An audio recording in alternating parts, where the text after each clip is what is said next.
start the meeting. I guess I could call it to order and acknowledge that looks it looks like 5 of us are here and perhaps more online. Do you have anybody online? Lori's online. Lori's online. Okay. Yeah, there she is. And hi, Lori. Hi. Sure. And so, and is the staff ready to begin? Okay, so we have called the meeting to order. It's time to do the roll call. Sure. Chair Smith-Crivello, Present. Vice Chair Collum. Here. Commissioner Dawson. Here. Commissioner Humbero. Here. Commissioner O'Neill. Here. Commissioner Rath. Here. Commissioner Rodriguez. Looks like Commissioner Rodriguez is absent. I will go ahead and mark him absent. Staff members present are Associate Planner Sabdo and myself, Recording Secretary Barrera. Okay, so at this time, we'll open the consent items. Does any member of the audience or the public wish to discuss a consent item? And the public can participate by Zoom.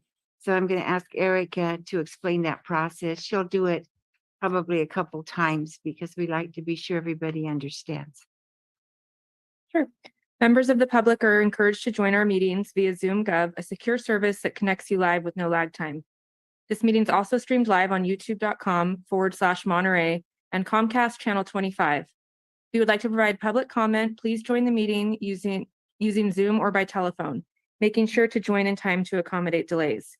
To join the Zoom meeting from a computer or phone, use the link or phone numbers on the agenda posted at isearchmonterey.org.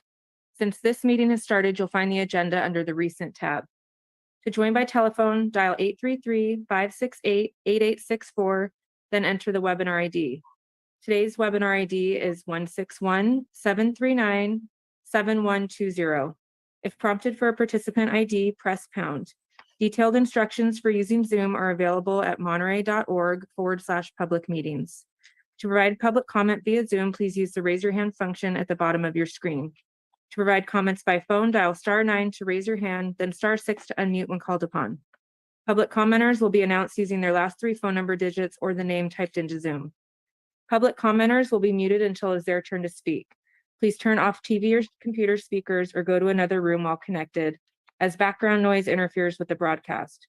Public speakers will be called upon in order of hands raised. There is a 3-minute time limit for today's meeting. Please stay within that limit. Thank you, Erica.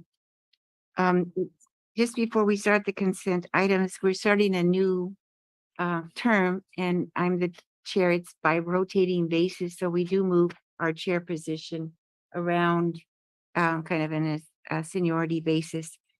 And I'd just like to take a minute and say we were kind of, some of us, the older ones, were trained, and those who served longer, I don't mean to say we're necessarily older, but we were trained a little bit by Jean O'Brien, and she wanted kind of a collegial group, but we welcome different opinions. I'd like and not bring up other items, whether it be with your own personal properties or other things you're concerned about, until we have commissioner comments at the end of the meeting. And then we'll have those things grouped at the end of the meeting. So let's go to the consent items and the approval of the minutes. Anybody with a concern about the minutes? Any additions or corrections? I'm good with it. I move that we accept the minutes as written. I'll second. Okay, whoever Erica caught first there, and all in favor? Aye. Aye. Okay, the minutes are approved. Good job, Erica, catching all of that. And then we're going to move on to our now we have to the open public comments for items not on the agenda. Is there anyone here or online that would like to participate in the public comments part of the agenda? I see one attendee online, however, their hand is not raised. Can we move on? Yes. Okay, so we'll go to the agenda. And on the agenda, we have the first item on the agenda. Back to the agenda here. Excuse me. I notice I'm the only one without a mask. I have them in the car, or is there one here? Do you have one? Great. I'm so sorry. I usually wear it on my wrist. But I'm. Oh, thank you very much. Sorry for the interruption. Oh, that's okay. It's hard to know. Different places have different rules. So we're having a public hearing. Oh, I guess we finished public hearing. We are on number 3. Consider 682 David Avenue and 682.5 David Avenue, APN 001-086-003-000, application HP 22-0076, to remove the property from the new Monterey Historic Context Statement and Reconnaissance Survey list. Applicant owner is Robert W. Winkleback, R35 zoning district, medium density residential general plan designation, exempt from CEQA requirements per Article 19, Section 15305, Class 5. So I think we should start with the city and get a description of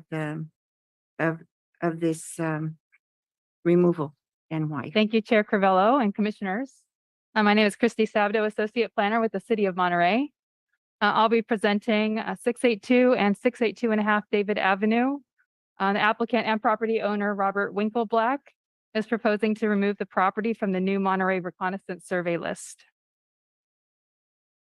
The applicant property owner has provided an intensive survey of the property.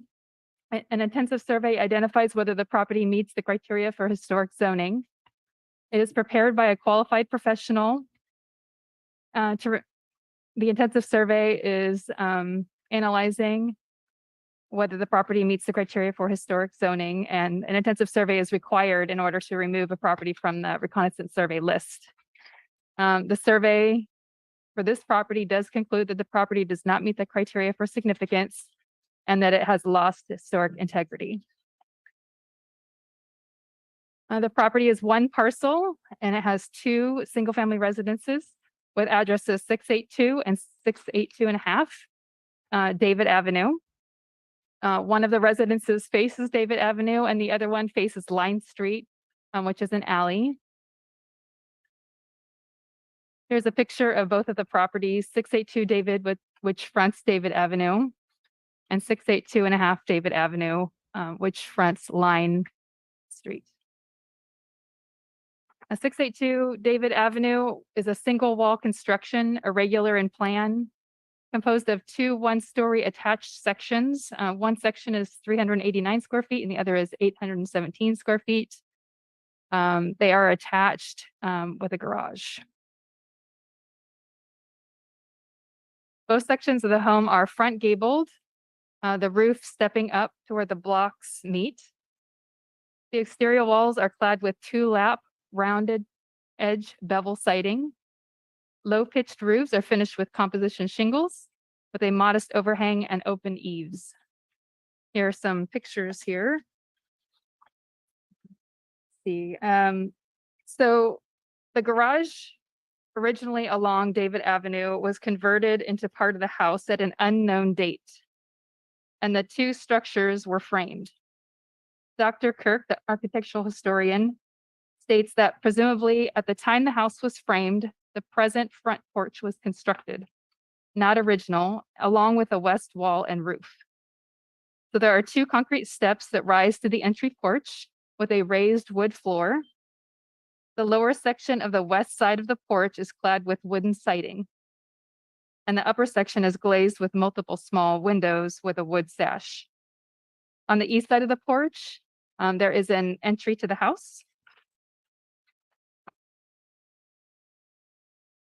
You're showing a little, you can see a little bit of the front entry closer in and the windows as well. Here's the southeast elevation and the rear elevation. The fenestration is asymmetrical. It consists of original fixed casement and 6/6 double hung wood sash windows with newer siding and 1/1 double hung aluminum sash windows. At 682.5 David, it was constructed in 1926 and enlarged on 2 occasions. The house was single wall construction with wooden foundation of posts and piers. The original block of the house now rests on a concrete perimeter, and the 2 additions stand on concrete slabs. The exterior walls are clad with board and batten siding, except for the final addition at the south end, which is clad with plywood siding on the east side. A low-pitched side gabled roof covers the original block of the house with an extension over the lower pitch at the southwest corner. I'll show that in a minute. The roof has a modest overhang and open eaves and is finished with composition shingles. The north and west elevations. East elevation. And the south and west elevations showing the roof extension. The fenestration is asymmetrical, consists of large sliding vinyl sash window with the vinyl inserts and much smaller sliding aluminum sash window on the east side, together with 1/1 double hung aluminum sash windows on the west side. National Criterion A and Criterion 1 is regarding events, patterns, and trends. The 2 houses are not associated with events that have made a significant contribution to the broad patterns of the United States, California, or Monterey history, nor are they known to have a meaningful association with an individual significant in national, state, or local history. National Criterion B and State Criterion 2 persons. The property is not known to have a meaningful association with an individual significant in national, state, or local history.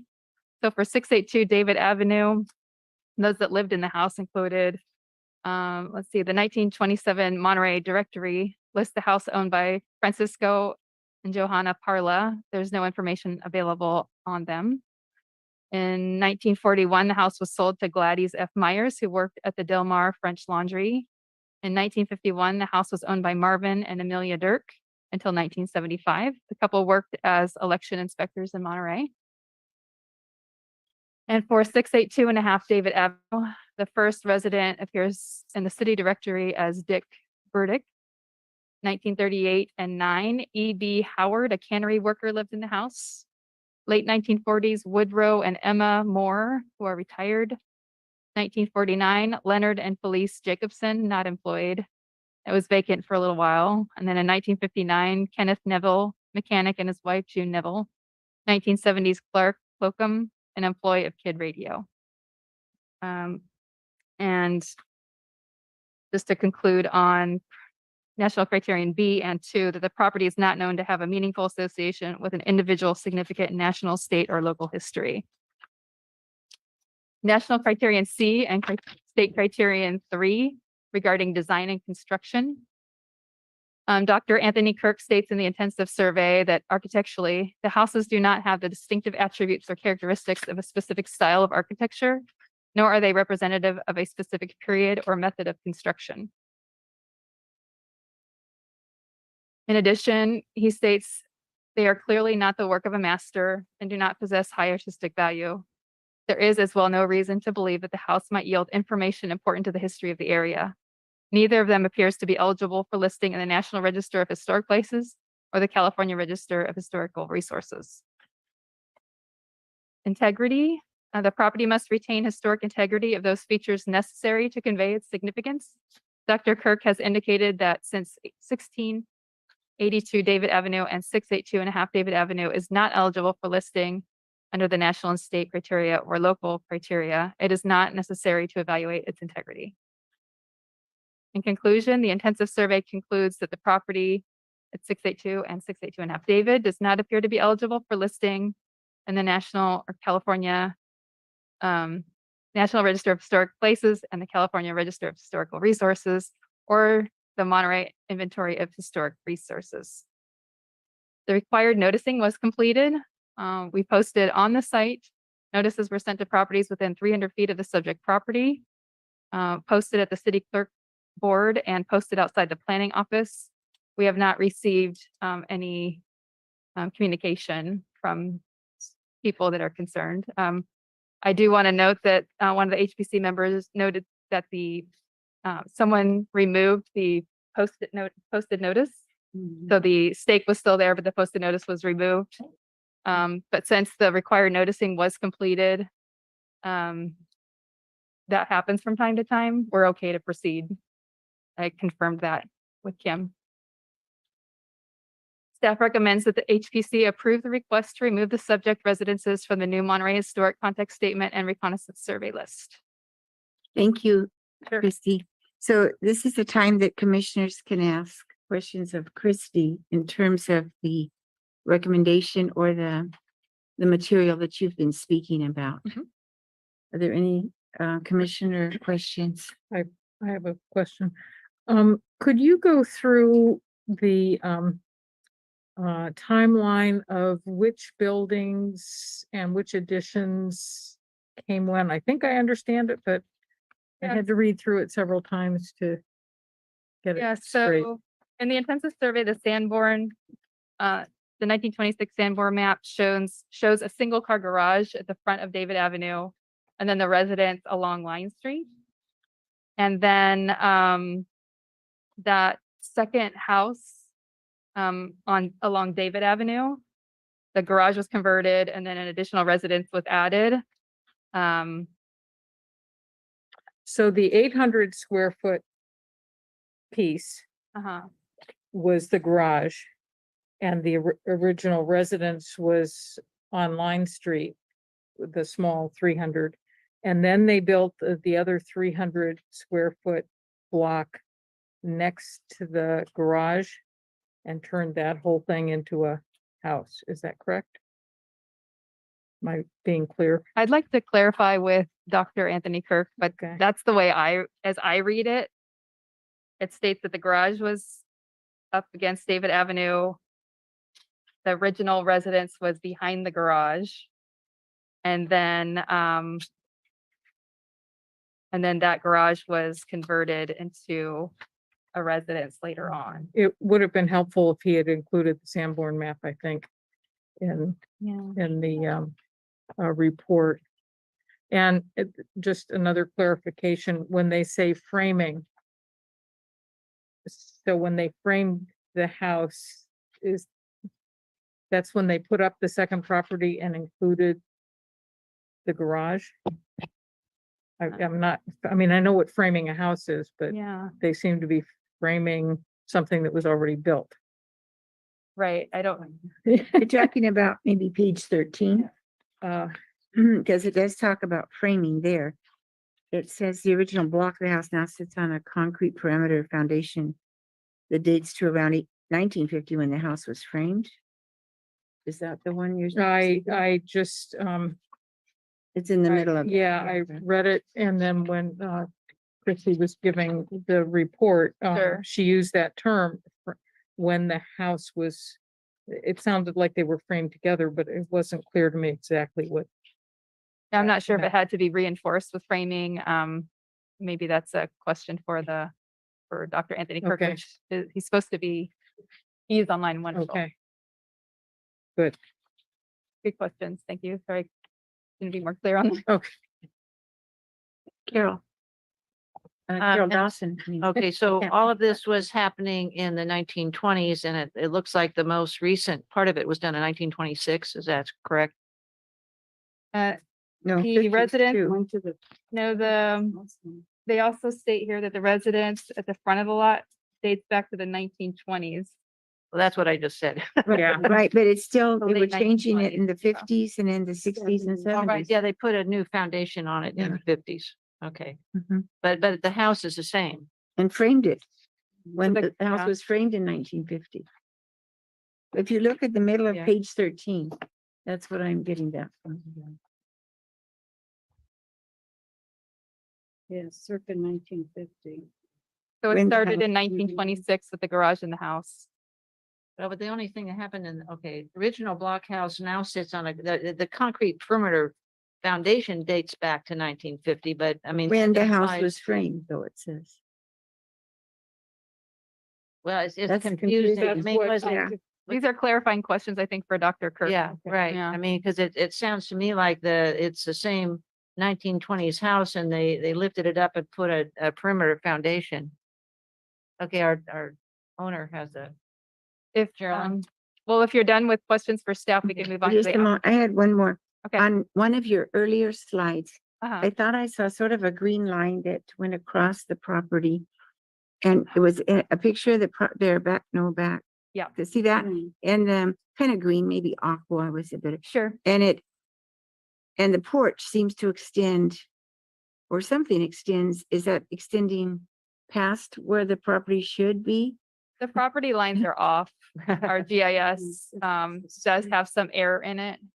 And so this isn't showing an accurate depiction of where the property line sits. Okay, but, or where the setback should be, maybe it shows where the setback should. Well, likely, the property line is right. The residence on Line Street is likely like right on the property line, so it would be existing non-conforming.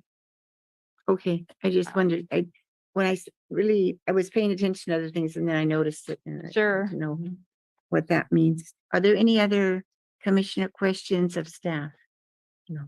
Well, then, let's go, I guess, to, asking the applicant, and then under that would be the applicant's resource, right? For, their, maybe their presentation, and then we can ask a little bit more, but they may even address some questions we've asked prior. Okay, Great. moving on to the applicant then.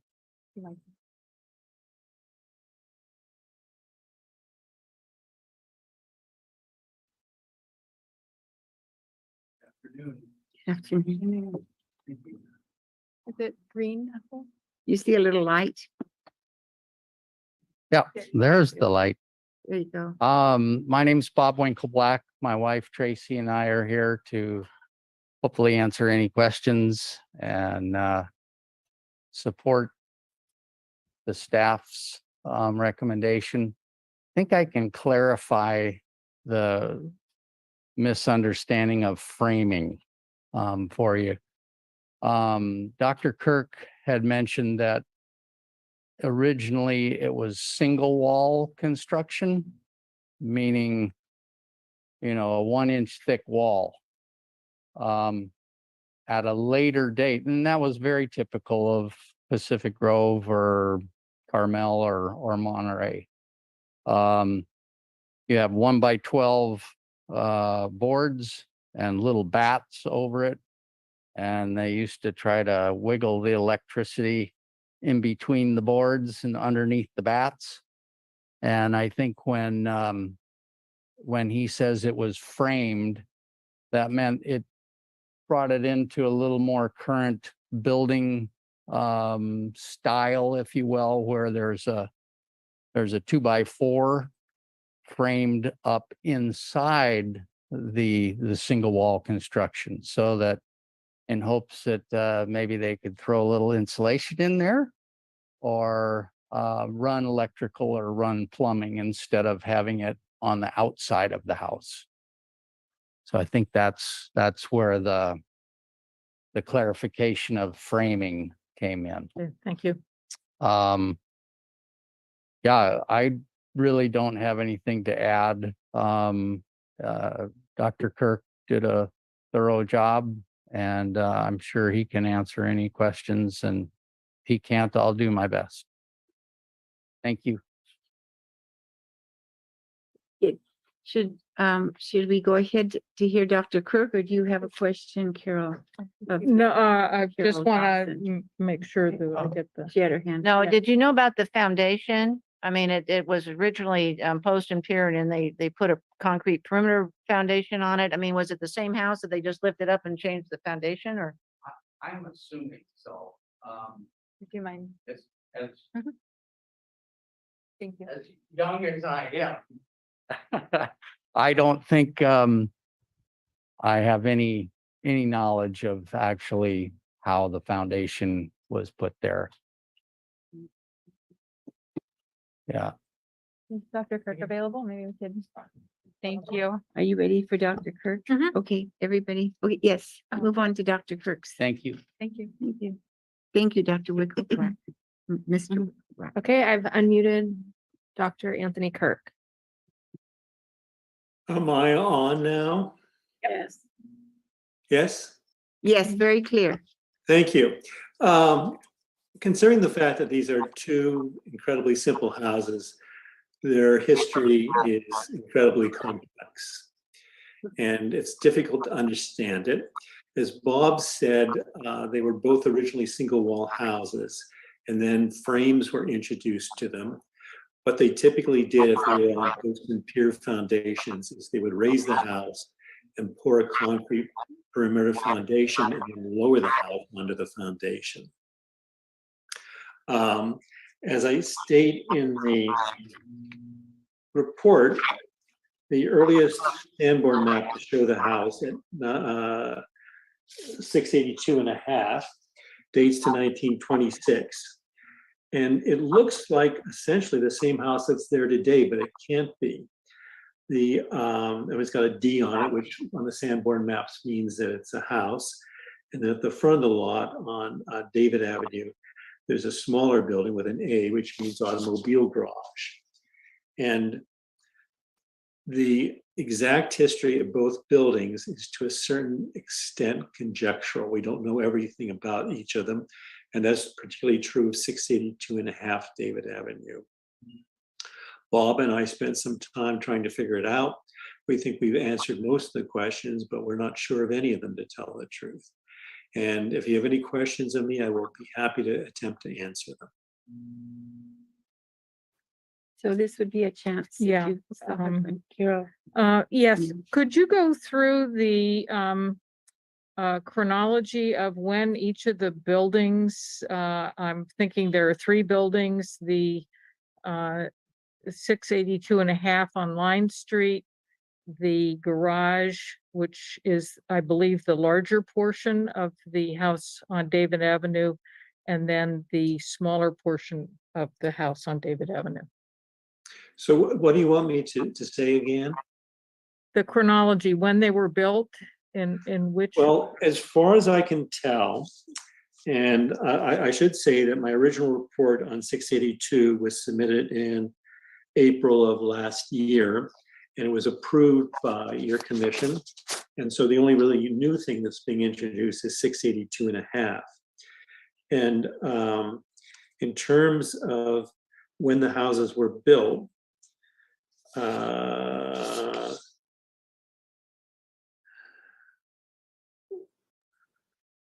682.5 was constructed about 1926 and was enlarged on 2 subsequent occasions. The house at 682 was built in the late 1920s. And that is to a certain extent conjectural. It comes from the Sanborn maps and also went through the Monterey city directories. The Monterey city directories list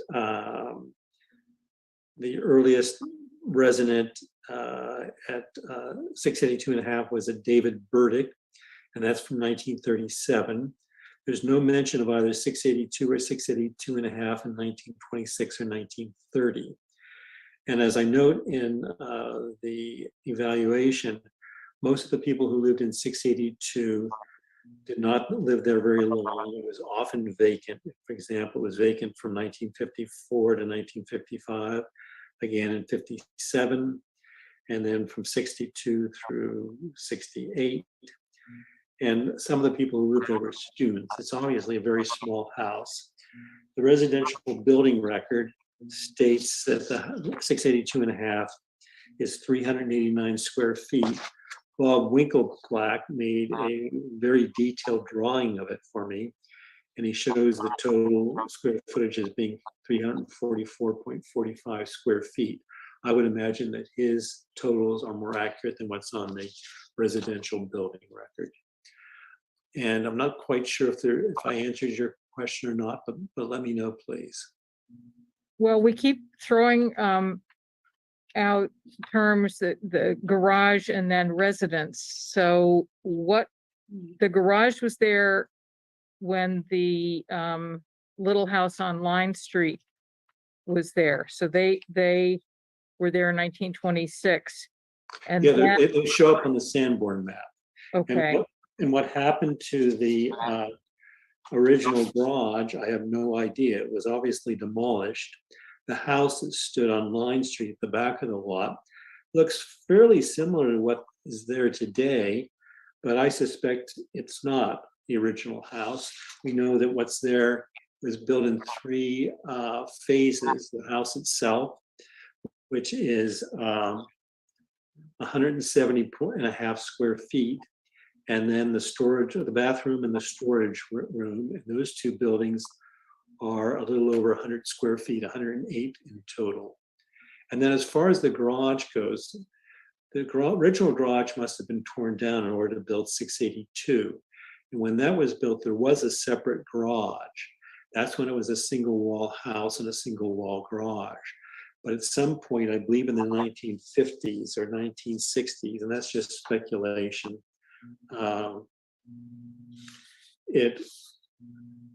the garage was turned into part of the house. And it might have been at that time that the wood frame was introduced to both the house and the garage, but only the garage became part of the house. so And I know this sounds very complex, and it is very complex, particularly when you're considering how small these houses are. just to wrap my head around what we're seeing behind the porch from Now, David, which porch is that? the larger section to 680, Are you're talking about 680 or 682.5? 682, Okay. the larger portion, the larger roof area, that is not the original garage. They tore down the original garage that was there in 1926 and built that section of the house, and then it was, We don't know that they tore down the garage. I suspect the garage was turned into part of the house when they framed the garage in the house. So more or less what you're seeing now, and you can see it from behind, the garage is still there. It's just that it's not operated as a garage, it's part of the house. okay. I'll just be confused. It's confusing. Well, I because, know it's confusing. we don't have a straight line of work done, because without permits, just somebody kind of patched something together and extended something. And I think it was that kind of a project. And And also, I should add, we don't know whether or not permission was given to make these additions. It might well have been that alterations were made to both houses and they never went down to the city and got an application to do any work. Right. I mean, I'm not saying that that's what happened, but it could have happened. very possibly, we're not doubting that at all at that time. So I'm going to go back to Christy for just a minute. Dr. Cook talked about last year in April, 682 was approved. Can you give us kind of a little bit of history of what we did approve and what we really are working on today? I'm not actually familiar with what he's talking about. Okay. So I can't. I speak know to we've that talked without- about, yeah, you can go ahead and answer if she's, Yeah. To my knowledge, 682 was never brought in front of. Right. okay, I just wanted to clarify that. The little Victorian. Yeah. But that's The what one I was just beside it. kind of following up. So we're not Yes. reviewing anything that we did approve in the past. This is all new. Thank you for helping. Yeah, so just to, I have a slide if you'd like to see it, but Robert Winkleblack owns nearly the whole block. So there are the ones on Belden and David on that block have been removed by either the HBC or City Council on appeal. So that's probably where the confusion came from. I've got a question. Are you saying that the original evaluation I wrote of 682 David Street was never approved by the HPC? It's the one next to it, I'm sure. Robert Winkelback was saying it was never submitted. Okay, I didn't know that. I thought it had been submitted because, as I said, I finished it in April of 2021, well over a year ago. That, And then it was recently updated to include 682.5 David Avenue, because that wasn't part of the original intensive survey. So Right, that's okay, correct. clarification there might be important. So that we know what we're talking about. If we go back to page 11, it is that rectangle. And this has been a complex property, and we have talked about, I mean, it's part of a complex, maybe a block, a large block of different properties that we have talked about some of them before, but we have not talked about 682 and 682.5. This is the first run on it. And what we're discussing is whether it meets the criteria to, as we know, there was a drive-by survey years ago that sort of said these places could possibly have historic relevance and it needed to be reviewed, and that's what we're doing. We're looking at those properties and saying, is this a property that meets the criteria to preserve it and add all of the extra regulations to keeping it going the way it is? I would like to say something at this point, if you're done, that is. I'm just trying to finish it. And so that's really what we're trying to do. We're looking at the evaluation and the recommendation by the city. We're looking at your report, Dr. Kirk, and just deciding if it meets the criteria and seeing if we agree with the city, with the recommendation or not. But go ahead. Thank you. Yeah, what I would say is there are 4 basic reasons that a property might be considered to be significant. The first is it's associated with an event or a pattern of event that's significant within the history of either the United States, California, or Monterey. I found nothing at all to suggest that, and it's not surprising.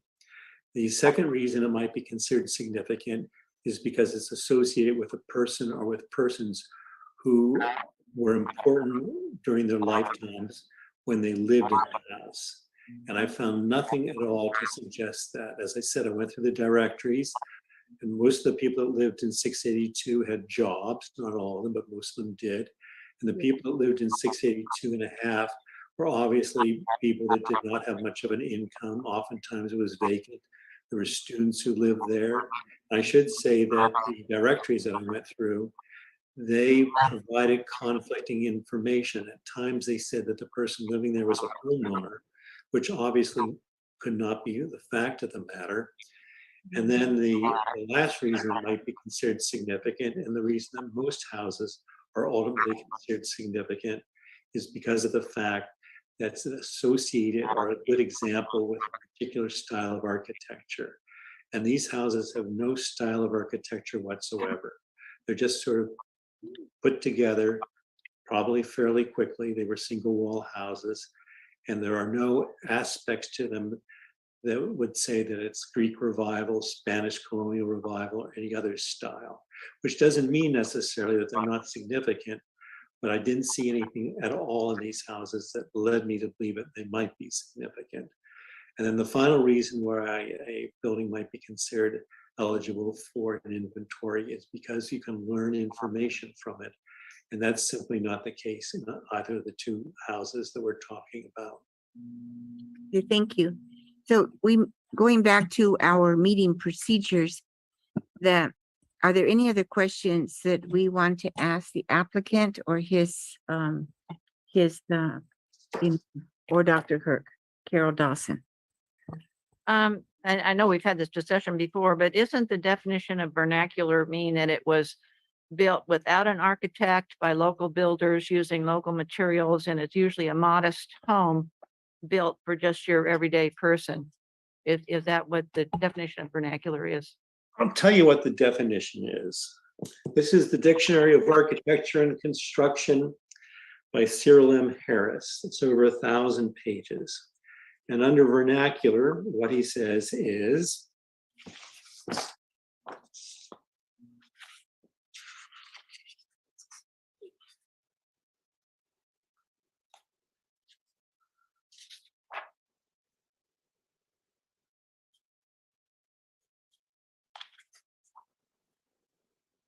vernacular architecture. Architecture that makes use of common regional forms and materials at a particular place and time. Sometimes includes strong ethnic influences of an immigrant population, usually modest, unassuming, and unpretentious, and often a mixture of traditional and more modern styles or a hybrid of several styles. Houses are often owner-built by people familiar with local materials, regional climatic conditions, and local building customs and techniques as described under folk architecture. So as I understand this brief paragraph, that it would have to be a common regional form that these houses followed. And I don't see anything like that at all. They're both completely different. The one was originally a house with a separate garage. The garage was incorporated into the house. The one at the back of the property, 682 and a half, that was built in 3 sections as far as I know. And it is a house that's less than 350 square feet. And I forget who it's rented to at present, but obviously Bob Winkleblack is not making a lot of money off that house.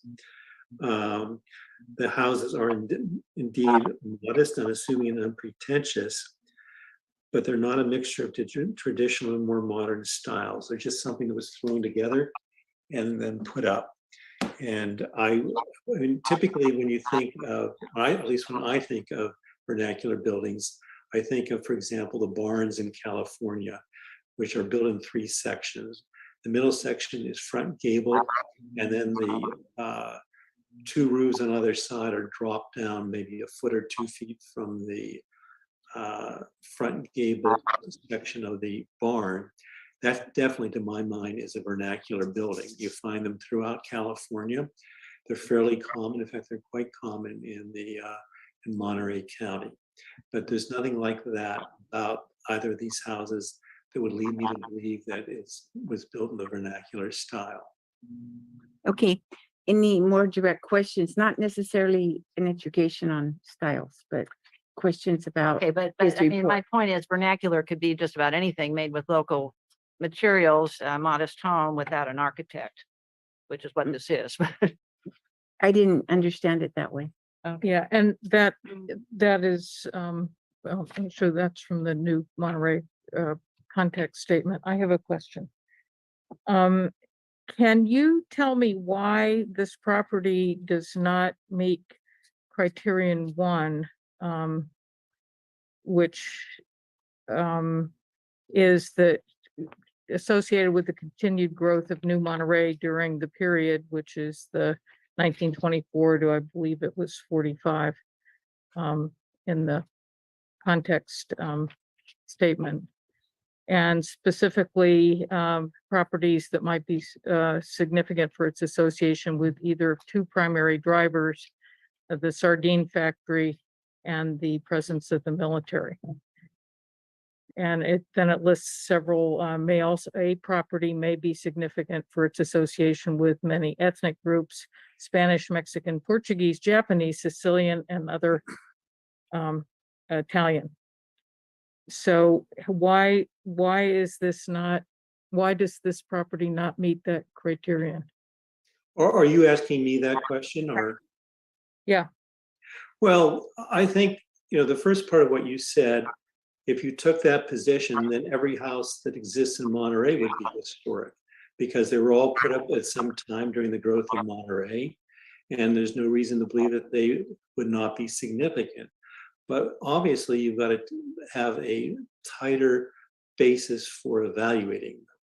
And as you say, I believe it was at 682, maybe it was 682 and a half, there were a couple of cannery workers, and there were other sorts of people living there, students, et cetera, at 682 and a half. And I think you have to look for an actual pattern. For example, if the house had been lived in by one factory worker or a cannery worker after another, then it would have an actual historic basis for being historic, because it had been lived in by nothing but cannery workers. And that indeed would be a historic property in all likelihood.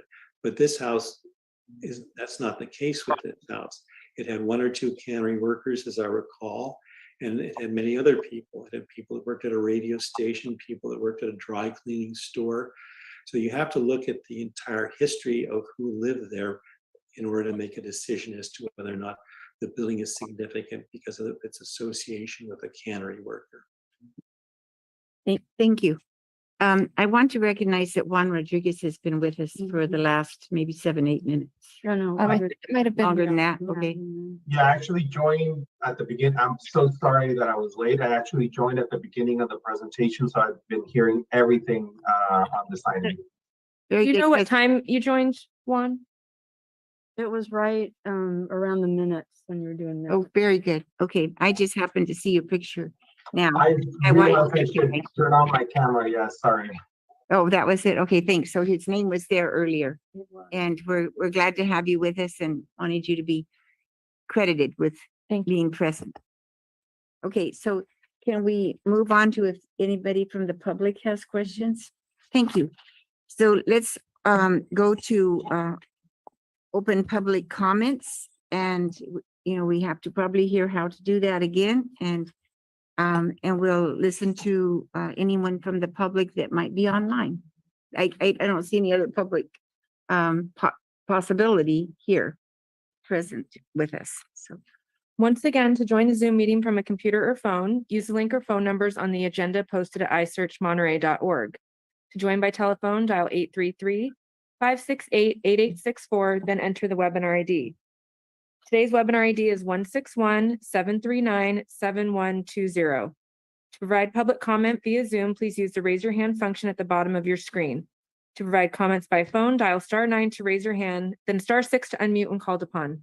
Public commenters will be announced using their last 3 phone number digits or the name typed into Zoom. There are no other attendees online, so I think it's safe to move on. nobody's online. Okay, thank you very much. So at this time, we're closing public comments and we're opening commissioner and committee comments. And so this is a time where we kind of summarize our thoughts about the property. I drove by the property, I think 5 or 6 times today, because I can't stop on David. was There's gonna too say, much you traffic. couldn't find a So I place to keep park. going around the block, trying to kind of look at it and see what I can see visually. And I'm ready to take it off the reconnaissance survey list as being historic, but I'd like to hear from everybody else. And so who would like to, and then we have to have a motion. So comments, Carol? Yeah, I agree. I don't think it fits any of the criteria stated. I will probably vote to delist it. However, I am concerned about the shifting parameters of the growth of Monterey, which is something we looked at with the 2 properties on Foam Street, and we were told at that time, oh, there are plenty of properties above Lighthouse that demonstrate the growth of Monterey, New Monterey. And here we are above Lighthouse, and we okayed demolishing the 2 below Lighthouse, which were probably better properties. So I don't think this has great integrity either. It does, but since we don't know when any of it was built. Thanks. I agree with Carol and Carol. I don't think this particular property meets the criteria. I am also concerned about we're getting rid of more and more and more houses, and at some point we're going to have one house here and one house there, and there's not going to tell the historical story. So, but in this case, I agree that this should be delisted. Kathy, do you want to? I was just going to ask, we cannot ask if future housing would be built there, can we? That's not our No. job. Okay. We're just talking about. I'm just thinking this about the criteria. housing issue in Monterey County, and I was in hospitality over 40 years, worked with so many people who had to drive so much, leave their jobs if they just couldn't continue doing it. So that's just a concern of mine. It'd be nice to have some more housing. Well, if you look at this property, it is a main house and an accessible, accessory dwelling unit, an ADU sitting in the back. I'm thinking of some of those nice apartment complexes around Right. that neighborhood. Would be nice, clean it all up. So, is somebody willing to make a motion? I am. Okay, Kathy, I recommend that we approve the request to remove the subject residences from the new Monterey Historic Contact Statement and Reconnaissance Survey list. second, I'll second it. all in favor? Aye. Aye. Aye. A roll call. Yeah. Right, Chair Smith Corbello, aye. Vice Chair Column, Aye. Commissioner Dawson, Aye. Commissioner Humberto, Aye. Commissioner O'Neill, Aye. Commissioner Rath, Aye. Commissioner Rodriguez. I, Okay, that motion carries with a vote of 7. The Okay. decision is appealable to the Planning Commission within 10 days. We have applications online and also at the planning office. Good. Okay, now let's turn to, we have just a couple more things to do. Um, we're down to Commissioner Committee comments, and I want to point out on page 29, Fernanda did try to answer some of our questions from last meeting. And one of us asked about perhaps a list of upcoming historical cultural events so that we're aware of things that are happening around town. And that's included there too. We want to thank Fernanda and staff for Yeah. putting that together. And the one coming up really fast is Festa Italia. I know Admissions Day is there too, but Festa Italia starts the same day and it's a big 3-day event, and it certainly is a people come from all I've over. ever had. Huh? Best Yeah. cannoli I've ever had. The arancini too, so we gotta put a great, plus for that. And just thanks to staff for keeping us informed of these events. I think this is very, very nice. My question about, what are we doing with our recognition of 250 years now, 252 years? What are we doing with the giant abalone? What are we doing with the events that we were planning for that? And is there a plan, to install those things?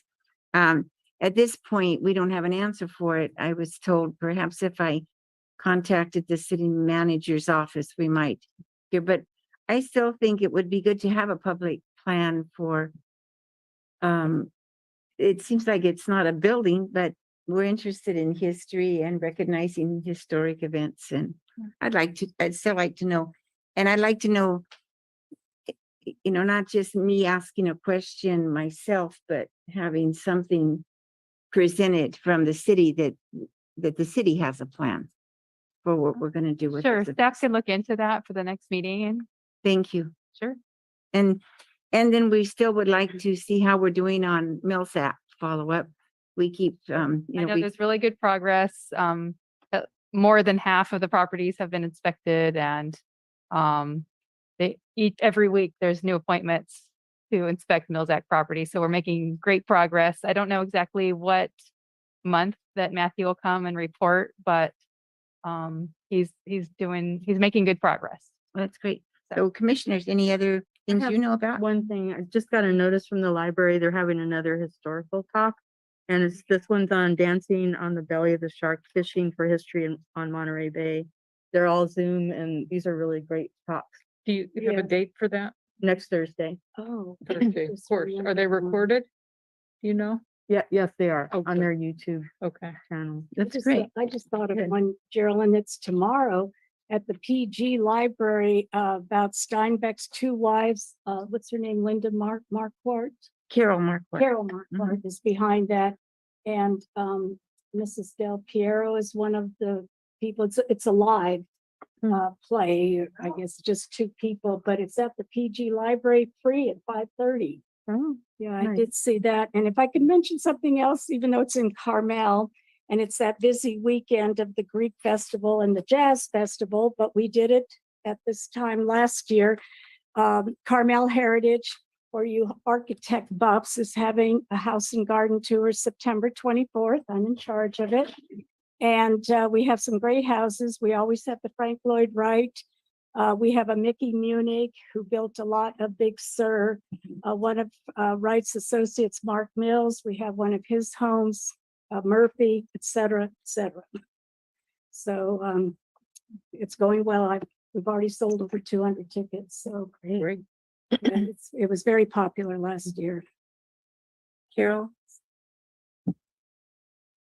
I share Carol and Linda's concern about not a lot of houses being preserved, and I think we should revisit the importance of vernacular cottages, because the definition that I found was that it was a house built without an architect, local builders using local materials, and it's usually a modest home. I mean, it's usually an owner builder, and it's a house that an ordinary person would have. And you look at the people who lived in this house, you've got the laundry worker, you've got the shipping clerk, the election inspectors, a cannery worker, and the mechanic.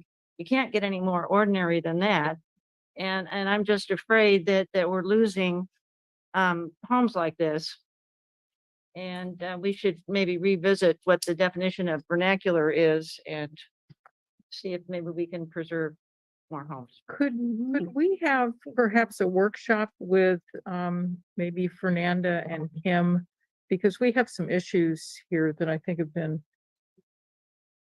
yeah, churning, and I think we could use some a venue to discuss it with the staff.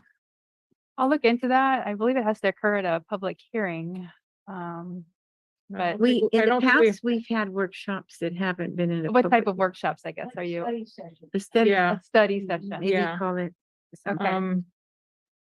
Because we seem to be having the same argument just over and gonna over and say- over again. And Carol Dawson, you are correct. I have the context statement. Here is their definition of vernacular cottages, which is slightly different. But on another note, and it may not be historic, but we have ghosts at Point Sur, and they will be entertaining people for $100 each on the 22nd and the 29th of October. Oh, fine. I think every ghost has to be Yes, historic, right? Yes, Yeah, their history in some. we have trolls, we have ghosts, we have clowns, we have real recordings of our real ghosts. How fun. God only knows how she gets them, but they're Lots of house. in our haunted house. You know, it is exciting to see all of the historic associations and special buildings opening up and having events and getting these things going there. And those of us who love history and love the Monterey history, enjoy the lighthouse, enjoy the opportunity to see architecture in Carmel, enjoy the talks about the dancing on the belly of the shark, you said? Whale, but it's, you know, learning more about our bay. And Carmel needs more ghosts because ghosts sell. They're also having a big gathering at Tor House. It's just nice to see all these things opening up and sharing their histories, and let's celebrate it and get out and enjoy it. So is there anything else? Yeah, Carol? Well, yeah, the thing that stuck out is it's saying that buildings within the survey area from this period were not architect designs and are thus not eligible. And my point is that a vernacular house by definition is not architect design. I don't think there's anyone that isn't in favor of learning more about Yeah, vernacular. I know, but that was the point. So that's good, because I think we're trying to have a common language here where we're all understanding the same criteria. Anything that helps us along that line, I think we would appreciate, right? So any other comments Madam Chair, oh, sorry. on? Because you brought it up, that's exactly why I support the Carol's views, but Carol and Neil's maybe suggestion of a workshop for us. And I was thinking the same thing. That you said, Madam Chair, which is calibration. I think we all need to have on the commission at least a shared understanding, common definitions that we can go from, because I am also uncomfortable by the fact that we're losing a lot of old buildings, and I understand that old doesn't mean historic, but we don't want to lose something that was old and we didn't consider historic because we didn't have the right definition. So I would love a workshop. I'm happy to do. I know we're a Brown Act Commission, so if it's needed to do a special meeting for a workshop, that's perfectly fine by me. And I know that's something that we can do and not violate the Brown Act, but obviously it depends on staff availability and all that stuff. But just wanted to say I fully support a workshop to have a shared language between us and understanding between the commissioners. Thank you. I see a lot of consensus that that's a good Sure. idea. Okay. Okay, We'll look Can I into say that. something? yes. Oh, what I've been thinking is as we lose these buildings, if there could be a binder that just has all the buildings that don't make it on the list with pictures, because we do have that, we can save the buildings in a certain sense, in an organized way for anybody who would care to look at what we used to have. I like that because I think it would be nice if something's lost to have its story go on, that it was here and people can refer to it. What a good idea. In a way, it probably is within the paperwork that the city has to, we probably could pull out the buildings that are lost and do something like that. It would Well, just the be a matter of staff time. The survey has a photo or two, but I know sometimes a mitigation can be I'll say an intensive survey inside a building. So you get, before they bulldoze it, Mhm. you know And what was there. We had that tour inside the building. Remember the people? It was the daughter-in-law that took a camera inside and made and they let the building kind of disintegrate. Older people that had lived there hadn't been able to fix things, but she at least took a camera and went around and documented everything. Something that says this building existed and it was part of the history of New Monterey, Yeah. or and I think that that's a very, very sweet, but also a good idea. So it's not, so we have a way of looking it up, and it's part of it can be researched if somebody wants to do that, or if some descendant wants to know where their family grew up, they might enjoy being able to do that too. Good idea. Thank you for the idea, Lord. Oh, Geraldine, I just looking at my calendar, a Cooper Malera dinner on the 29th of this month. Do you remember we got an email from Fernand? I don't know I just have it written down. It's the National Trust, I think, having Yes. like a Founder's Day or It is the something. National Trust. I'm Board. guessing it's not free. It's not free and it's not, Oh, so I don't think got it's an to- open an invitation. FYI, Yeah. She told us. Yeah, okay, it's 'cause not I an remember invitation. reading it. Okay, let's end the meeting. I'm If good. all okay if we close the meeting? Okay, the meeting's closed. Unless staff had something to add. No.